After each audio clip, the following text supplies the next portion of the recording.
Hello छात्रों, आप सभी का स्वागत है आपके अपने यूट्यूब चैनल स्टार एजुकेशन पर। मैं लक्ष्मण सिंह लोधी आप सभी का स्वागत करता हूं। आपके लिए फिर से 12th फिजिक्स की एक और वीडियो लेकर आया हूं। इस वीडियो में हम पढ़ेंगे परावैद्युत पदार्थों के बारे में। इससे पिछली वीडियो में हमने संधारित्रों के संयोजनों के बारे में अध्ययन किया था। आज की वीडियो में हम परावैद्युत पदार्थ के बारे में अध्ययन करेंगे। तो आइए चलते हैं हमारी वीडियो की ओर और देखते हैं आज का वीडियो। तो हमारा टॉपिक है परावैद्युत पदार्थ। अब परावैद्युत पदार्थ क्या होते हैं? तो ऐसे पदार्थ जो विद्युत प्रभाव दर्शाते हैं। क्या दर्शाते हैं? ध्यान रखना, विद्युत प्रभाव। क्या दर्शाते हैं? विद्युत प्रभाव दर्शाते हैं, लेकिन जिनमें विद्युत धारा प्रवाहित नहीं होती। क्या प्रवाहित नहीं होती? विद्युत धारा प्रवाहित नहीं होती, परावैद्युत पदार्थ कहलाते हैं। अर्थात वे पदार्थ जो विद्युत प्रभाव दर्शा तो रहे हैं, उसके गुणों को बता तो रहे हैं, लेकिन उसमें से धारा प्रवाहित नहीं हो पा रही, क्या कहलाएंगे? परावैद्युत पदार्थ कहलाएंगे। अब परावैद्युत पदार्थ उदाहरण जैसे H2O, HCl, NaCl, CO2, N2, O2 एवं कास्टिक आदि। ठीक है, ये क्या है? सभी परावैद्युत पदार्थ के उदाहरण हैं। अब इसके बाद नेक्स्ट आता है हमारा आवेश का केंद्र। क्या? आवेश का केंद्र। अब जैसे इसके नाम से स्पष्ट है, आवेश का केंद्र। केंद्र यानी क्या होता है? जहां पर संपूर्ण आवेश को क्या माना जाता है? केंद्रित माना जाता है। अब इसकी परिभाषा को देखेंगे तो ऐसा बिंदु जहां पर किसी पदार्थ के संपूर्ण आवेश को केंद्रित माना जाता है, आवेश का केंद्र कहलाता है। ठीक है, सेंटर। ठीक है, आवेश के केंद्र मुख्य रूप से दो प्रकार के होते हैं। अब आवेश के केंद्र कितने प्रकार के होते हैं? दो प्रकार के। नंबर 1 धनावेश का केंद्र और नंबर 2 ऋणावेश का केंद्र। अब इनको परिभाषित करते हैं तो धनावेश का केंद्र क्या होता है? तो नाम से स्पष्ट है, धनावेश यानी जहां पर संपूर्ण धनावेश क्या होगा? केंद्रित होगा। तो ऐसा बिंदु जहां पर किसी पदार्थ के संपूर्ण धनावेश को केंद्रित माना जाता है, धनावेश का केंद्र कहलाता है। ठीक है, इसी प्रकार इसका अपोजिट हो जाएगा ऋणावेश का केंद्र। तो ऐसा बिंदु जहां पर किसी पदार्थ के संपूर्ण ऋणावेश को क्या माना जाता है? केंद्रित माना जाता है, ऋणावेश का केंद्र कहलाता है। क्या कहलाता है? ऋणावेश का केंद्र। फिर इसके बाद आते हैं, अब इसके बाद नेक्स्ट टॉपिक आता है हमारे परावैद्युत पदार्थ के प्रकार। अब जो परावैद्युत पदार्थ हमने पढ़ा है, परिभाषित किया है, अब उसके प्रकारों के बारे में अध्ययन करना है। तो परावैद्युत पदार्थ मुख्य रूप से दो प्रकार के होते हैं। कितने प्रकार के? दो प्रकार के। नंबर 1 क्या है? ध्रुवीय परावैद्युत पदार्थ। नंबर 1 क्या है? ध्रुवीय। ठीक, और नंबर 2 होता है अध्रुवीय परावैद्युत पदार्थ। तो पहले हम ध्रुवीय परावैद्युत पदार्थ के बारे में जानेंगे। क्या होता है ध्रुवीय परावैद्युत पदार्थ? ठीक है, पहले हम इसको देखते हैं, फिर इसके बाद हम चित्र से इसे समझेंगे। तो क्या है? ऐसे परावैद्युत पदार्थ जिनके अणुओं के धनावेश व ऋणावेश का केंद्र एक दूसरे के संपाती नहीं होते। कैसे नहीं होते? संपाती यानी यदि एक कोई बिंदु है, उसके ऊपर एक और बिंदु है, तो वो क्या कहलाता? संपाती। लेकिन इनमें धनावेश और ऋणावेश क्या होते हैं? अलग अलग होते हैं। क्या होते हैं? धनावेश का केंद्र और ऋणावेश का केंद्र क्या होता है? अलग होता है। ठीक है, तो ऐसे पदार्थ जिनके अणुओं के धनावेश व ऋणावेश का केंद्र एक दूसरे के संपाती नहीं होता, क्या कहलाता? ध्रुवीय परावैद्युत पदार्थ कहलाते हैं। ध्यान रखना, ऑब्जेक्ट में दिया जाता है किन पदार्थों के अणु एक दूसरे के संपाती नहीं होते, तो किनके? ध्रुवीय परावैद्युत पदार्थों के। उदाहरण H2O और HCl। अब H2O में जो प्लस है वो अलग रहेगा और O में जो माइनस है वो अलग रहेगा। इस प्रकार इनके अणुओं के जो धनावेश और ऋणावेश हैं वे एक दूसरे के संपाती नहीं रहते। ठीक है, अब इसके बाद नेक्स्ट आगे देखते हैं तो क्या है? विद्युत क्षेत्र की अनुपस्थिति में। किसके ऊपर? अनुपस्थिति में विद्युत क्षेत्र की। ठीक है, अब कैसे हम ये चित्र से भी समझेंगे। तो विद्युत क्षेत्र की अनुपस्थिति में ध्रुवीय परावैद्युत पदार्थ। कौन से? ध्रुवीय, जैसे जल या हाइड्रोक्लोरिक अम्ल। ठीक है, तो ध्रुवीय परावैद्युत पदार्थ का प्रत्येक अणु क्या? इसका जो प्रत्येक अणु है वो एक विद्युत द्विध्रुव की तरह कार्य करता है। अनुपस्थिति में किसकी तरह कार्य करता है? विद्युत द्विध्रुव की तरह। अब विद्युत द्विध्रुव क्या होता है ये हम पीछे पढ़ चुके हैं। तो किसकी तरह कार्य करता है? विद्युत द्विध्रुव की तरह कार्य करता है, तथा प्रत्येक अणु का एक द्विध्रुव आघूर्ण होता है। अणु का क्या होता है? एक द्विध्रुव आघूर्ण। यानी एक कोई धन और एक कोई ऋण है, तो धन और ऋण से क्या बनता है हमारा? विद्युत द्विध्रुव बनता है और उसका एक द्विध्रुव आघूर्ण होता है। ठीक है, तो वो हम पीछे पढ़ चुके हैं। तो इसके बाद फिर आगे क्या होता है, तो किंतु ध्रुवीय पराविद्युत पदार्थों की इस स्थिति में, कौन सी स्थिति में, विद्युत क्षेत्र की अनुपस्थिति में, कौन सी स्थिति में, जब विद्युत क्षेत्र नहीं है, इस स्थिति में द्विध्रुव आघूर्ण शून्य होता है। क्या होता है, द्विध्रुव आघूर्ण शून्य। जो हमने द्विध्रुव आघूर्ण बनाया है प्लस और माइनस से, उसका जो आघूर्ण है वो क्या रहेगा, शून्य रहेगा। ठीक है, फिर इसके बाद आगे क्या होगा, जब ध्रुवीय पराविद्युत पदार्थों को, किसको, ध्रुवीय पराविद्युत पदार्थों को, जल या HCl आदि को एक समान विद्युत क्षेत्र में, किसमें, एक समान विद्युत क्षेत्र में रखा जाता है। किसमें रखा जाता है, विद्युत क्षेत्र में रखा जाता है, तब इसके प्रत्येक अणु पर विद्युत क्षेत्र के कारण एक बल आघूर्ण कार्य करता है। किसके कारण, विद्युत क्षेत्र के कारण। जब हमने से ध्रुवीय पराविद्युत पदार्थ को किस में रख दिया, विद्युत क्षेत्र में रख दिया, तो इस पर एक क्या कार्य करने लगा, बल आघूर्ण। बल आघूर्ण को हमने बताया था टाउ से दर्शाते हैं, क्या कार्य करने लगा, बल आघूर्ण। जो इन अणुओं को, कौन से अणुओं को, जो हमने पदार्थ रखा है, ठीक है, उसके जो अणु थे, धन और ऋण के कारण जो अणु बन रहा था, तो उन अणुओं को विद्युत क्षेत्र की दिशा में, किसकी दिशा में, विद्युत क्षेत्र की दिशा में क्या करने लगता है, संरेखित करने का प्रयास करता है। कौन, बल आघूर्ण। कौन, बल आघूर्ण। जैसे जैसे विद्युत क्षेत्र का मान बढ़ाया जाता है, किसका, विद्युत क्षेत्र का मान बढ़ाया जाता है, किसका, विद्युत क्षेत्र का, तो बल आघूर्ण का मान भी बढ़ने लगता है, अर्थात टाउ का मान भी बढ़ने लगता है। ई का मान बढ़ाने से टाउ का मान भी क्या होने लगता है, बढ़ने लगता है।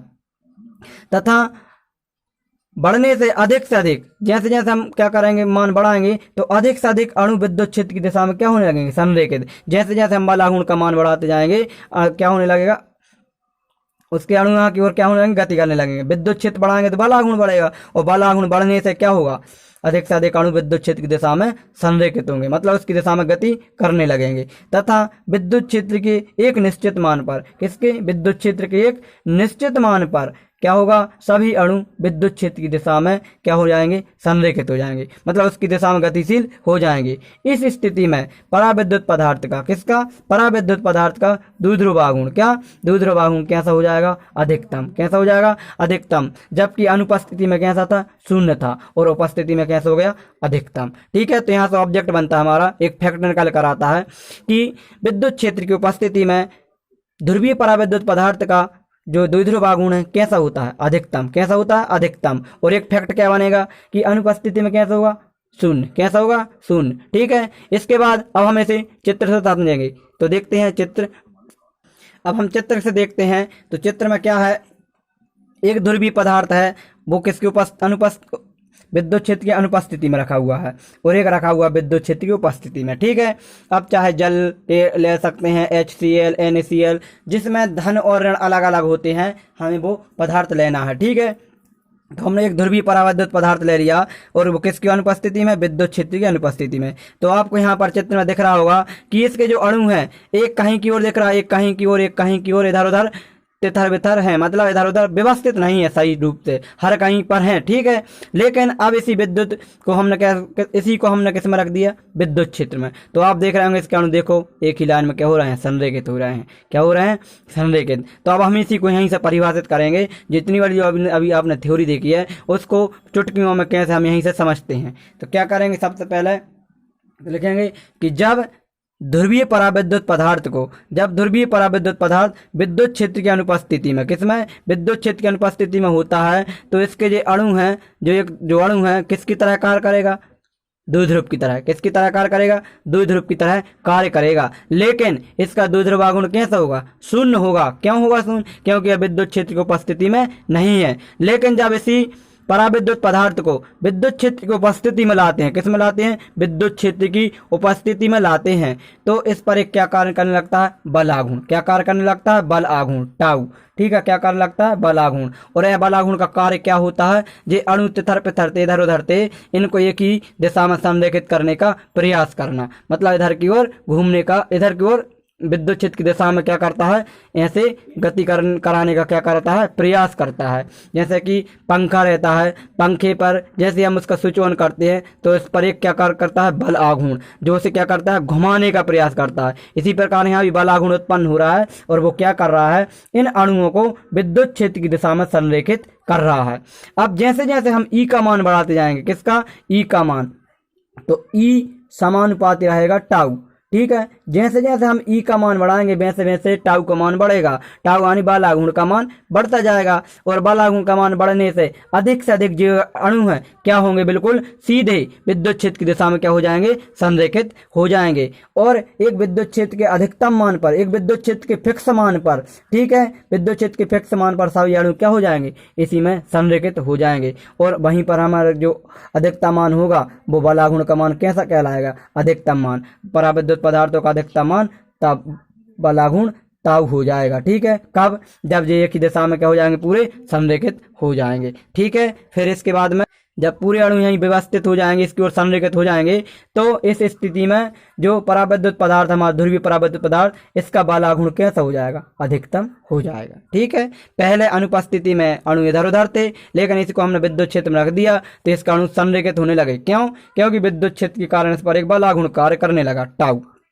अब इसका कार्य क्या है, इन अणुओं को इसकी दिशा में संरेखित करना। ठीक है, अब ये संरेखित होने लगे लेकिन कम कम, लेकिन ई का मान जैसे जैसे बढ़ाते गए तो वैसे वैसे ताऊ का मान बढ़ता गया और ये क्या होने लगे, संरेखित। उसी स्थिति में जो अधिकतम मान होगा वो क्या होगा, हमारा ध्रुवीय पराविद्युत पदार्थ का अधिकतम बल आघूर्ण। फिर इसके बाद हमारा नेक्स्ट आता है, अब इसका हमारा दूसरा टॉपिक है, दूसरा प्रकार अध्रुवीय पराविद्युत पदार्थ। पहले भी हम इसको परिभाषित करेंगे, इसकी थ्योरी देखेंगे, फिर चित्र के आधार पर इसको समझ लेंगे। उसका पूरा अपोजिट है। ठीक है, अब क्या होगा यहाँ पर, ऐसे पराविद्युत पदार्थ जिनके अणुओं के धनावेश व ऋणावेश, क्या, धनावेश व ऋणावेश का केंद्र एक दूसरे पर समपाती, क्या होगा, समपाती। यहाँ से बहुत ऑब्जेक्ट के फैक्ट निकल कर आते हैं, आप ध्यान रखना, समपाती होते हैं, अध्रुवीय पराविद्युत पदार्थ कहलाते हैं। जैसे H2, O2, N2, इन सभी के जो धनावेश और ऋणावेश, जो अणु के जो धनावेश ऋणावेश है वे एक के ऊपर ही एक रहेंगे, वही क्या कहलाते हैं, हमारे समपाती कहलाते हैं।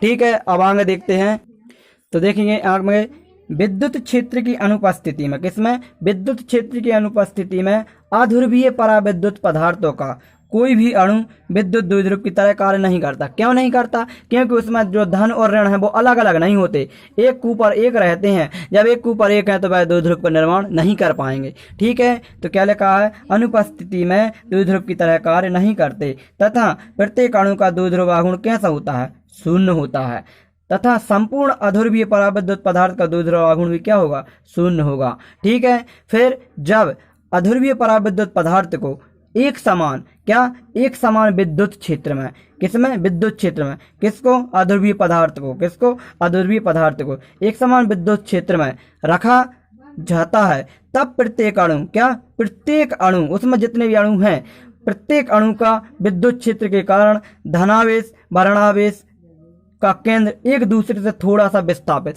मतलब ये एक दूसरे के ऊपर अति व्यापित थे, उनमें से क्या होगा, धन और ऋण थोड़े थोड़े दूर हो जाएंगे। क्या हो जाएंगे, दूर, मतलब विस्थापित का मतलब होगा अलग अलग हो गए, दूर विस्थापित हो गए। ठीक है, एक दूसरे से दूर हट गए, विस्थापित हो जाते हैं, जिससे प्रत्येक अणु का एक द्विध्रुव, प्रत्येक अणु एक द्विध्रुव की तरह कार्य करने लगता है। क्यों, क्योंकि जब धन और ऋण अलग अलग होंगे तो हमने पढ़ा है धन और ऋण से द्विध्रुव आघूर्ण बनता है, तो द्विध्रुव की तरह कार्य करने लगता है तथा प्रत्येक अणु का द्विध्रुव आघूर्ण होता है। अब इसका प्रत्येक अणु का क्या हो जाएगा, द्विध्रुव आघूर्ण, क्या हो जाएगा, द्विध्रुव आघूर्ण होता है। ठीक है, वह विद्युत क्षेत्र की दिशा में, वह विद्युत क्षेत्र की दिशा में संरेखित होने लगते हैं। किसकी दिशा में, विद्युत क्षेत्र की दिशा में। जब द्विध्रुव आघूर्ण होगा तो उसका बल आघूर्ण भी हो जाएगा और बल आघूर्ण के कारण वे किसकी दिशा में, विद्युत क्षेत्र की दिशा में संरेखित होने लगते हैं।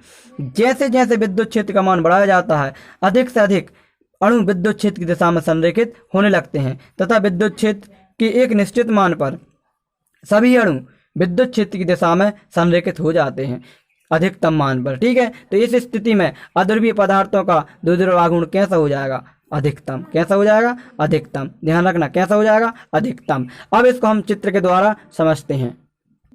अब आपको यहाँ पर चित्र दिख रहा होगा, एक अध्रुवीय विद्युत पदार्थ है विद्युत क्षेत्र की अनुपस्थिति में, और एक अध्रुवीय पराविद्युत पदार्थ है विद्युत क्षेत्र की उपस्थिति में। तो क्या होता है, जब अध्रुवीय पराविद्युत पदार्थ की हमने परिभाषा देखी तो उसमें जो धनावेश और जो ऋणावेश हैं वे एक दूसरे के ऊपर क्या है, अति व्यापित हैं, संपाती हैं, उसके ऊपर ही क्या है, संपाती हैं। मतलब इनमें धन और ऋण अलग अलग ना होने के कारण क्या करते हैं, यह एक द्विध्रुव का निर्माण नहीं कर पाते। तो इसे हमें सिस्टमेटिक कहीं समझेंगे कि विद्युत क्षेत्र की अनुपस्थिति में अध्रुवीय क्या है, विद्युत क्षेत्र की अनुपस्थिति में जो अध्रुवीय पराविद्युत पदार्थ के अणु हैं ये क्या होते हैं, एक दिशा में संरेखित नहीं रहते, और इसमें जो धन और ऋण है एक दूसरे के ऊपर क्या है, अति व्यापित हैं, तो यह एक द्विध्रुव का निर्माण भी नहीं कर पाते, जिससे इनका बल आघूर्ण क्या होता है, P शून्य होता है, और बल आघूर्ण शून्य होने से बल आघूर्ण भी क्या होगा, 0। मतलब पूरे अणु का जो पूरा अणु मिलकर बना हुआ है इसका पूरा बल आघूर्ण क्या होगा, 0। लेकिन जब इस अध्रुवीय पराविद्युत पदार्थ को किसमें, विद्युत क्षेत्र में रखा जाएगा, किसमें रखा जाएगा, विद्युत क्षेत्र में, तो क्या होगा, इसके जो अणु हैं इसके जो एक दूसरे के ऊपर अति व्यापित हैं, इसमें से ऋण और धन अलग अलग हो जाएंगे, क्या होंगे, अलग अलग, थोड़े से विस्थापित हो जाएंगे। जब विस्थापित होंगे तो धन अलग और ऋण अलग, जब अलग अलग हो जाएंगे तो क्या होगा, इससे यह एक द्विध्रुव का निर्माण कर लेगा, क्या कर लेगा, द्विध्रुव का निर्माण, जिससे इसमें बल आघूर्ण भी उत्पन्न हो जाएगा। ठीक है, अब जैसे जैसे हम विद्युत क्षेत्र ई का मान बढ़ाते जाएंगे तो इस पर क्या होगा, बल आघूर्ण का मान बढ़ता जाएगा, और ये अणु क्या होंगे, विद्युत क्षेत्र की दिशा में संरेखित होने लगेंगे। ठीक है, और अधिक से अधिक मान पर ये अणु क्या हो जाएंगे, संरेखित हो जाएंगे, और उस अधिक से अधिक विद्युत क्षेत्र के मान पर ही इसका बल आघूर्ण का मान भी क्या हो जाएगा, अधिकतम हो जाएगा। ठीक है, तो ये इसका फैक्ट था। अब आप ध्यान रखना, इस पे बहुत सारे फैक्ट निकल कर आते हैं और ऑब्जेक्ट बन जाते हैं, तो इसलिए इसे आप अच्छे से नोट करना। फिर आगे आता हमारा टॉपिक परावैद्युत पदार्थों का ध्रुवण तथा परावैद्युत सामर्थ्य, सामर्थ्य यानी शक्ति, सामर्थ्य यानी शक्ति के बारे में बताना। ठीक है, तो परावैद्युत पदार्थों का ध्रुवण, अब ध्रुवण क्या होता है और सामर्थ्य क्या होता है। ठीक है, तो ध्रुवण देखिए, परावैद्युत पदार्थों का ध्रुवण, ध्रुवण यानी क्या होता है, इनके अणु एक दूसरे से अलग हो जाते हैं, ध्रुवण का मतलब अणु टूट जाते हैं। ठीक है, धन अलग और ऋण अलग। अब इसे हम परिभाषा समझेंगे, तो जब परावैद्युत पदार्थों को एक समान, किनको, परावैद्युत पदार्थों को एक समान विद्युत क्षेत्र में रखा जाता है, किसमें रखा जाता है, विद्युत क्षेत्र में, तब परावैद्युत पदार्थों के अणुओं के धनावेश व ऋणावेश का केंद्र एक दूसरे से क्या होगा, विस्थापित, क्या होगा, विस्थापित, यानी एक दूसरे से ऋण यहाँ की ओर हो गया, धन यहाँ की ओर, या धन यहाँ की ओर, ऋण यहाँ की ओर विस्थापित हो गए, तो क्या हो गए, एक दूसरे से थोड़ा विस्थापित हो जाते हैं, तब इस घटना को क्या कहते हैं, परावैद्युत पदार्थों का ध्रुवण। मतलब सीधी सी बात क्या है, अणुओं का अलग अलग होना, धनावेश और ऋणावेशों का अलग अलग होना ही क्या कहलाता है, ध्रुवण कहलाता है। फिर इसके बाद नेक्स्ट आता है हमारा परावैद्युत सामर्थ्य। क्या, परावैद्युत सामर्थ्य, जैसा कि नाम से स्पष्ट, सामर्थ्य यानी शक्ति, जिस शक्ति का, जिसकी जितनी ऊर्जा की हमें आवश्यकता होती है उन अणुओं को अलग अलग करने के लिए, वो इसका क्या है, परावैद्युत सामर्थ्य। परिभाषा क्या है, विद्युत क्षेत्र का वह अधिकतम मान, किसका, विद्युत क्षेत्र का वह अधिकतम मान जिस पर परावैद्युत पदार्थों के अणु उनसे इलेक्ट्रॉन पृथक होते हैं, मतलब ये क्या हो जाते हैं, अलग हो जाते हैं। जिस भी विद्युत क्षेत्र की वह अधिकतम मान जिस मान पर उस अणुओं से क्या, इलेक्ट्रॉन क्या हो जाते हैं, पृथक, मतलब अलग हो जाते हैं, तो इस घटना को हम क्या कहते हैं, परावैद्युत सामर्थ्य, मतलब उसी को हम क्या कहते हैं, परावैद्युत सामर्थ्य। फिर परावैद्युत सामर्थ्य के लिए, वायु के लिए परावैद्युत सामर्थ्य, किसके लिए, वायु के लिए परावैद्युत सामर्थ्य कितना होता है, ध्यान रखना, यहाँ से ऑब्जेक्ट बन जाता है 3 × 10⁶ वोल्ट प्रति मीटर। ठीक है, ध्रुवण क्या होता है, अलग अलग होना, क्या होता है, अलग अलग होना, धनावेश ऋणावेश के अंदर अलग अलग हो गए तो ध्रुवण, और विद्युत क्षेत्र का वह अधिकतम मान जिसमें अणुओं से इलेक्ट्रॉन को अलग किया जाता है या पृथक होने के लिए जितने अधिकतम विद्युत क्षेत्र की आवश्यकता होती है, वो क्या कहलाता है, उसका परावैद्युत सामर्थ्य। ठीक है, तो आज की वीडियो में इतना ही, इसके बाद मिलेंगे नेक्स्ट वीडियो में। जय हिंद, जय भारत। वीडियो को लाइक करें, चैनल को सब्सक्राइब करें।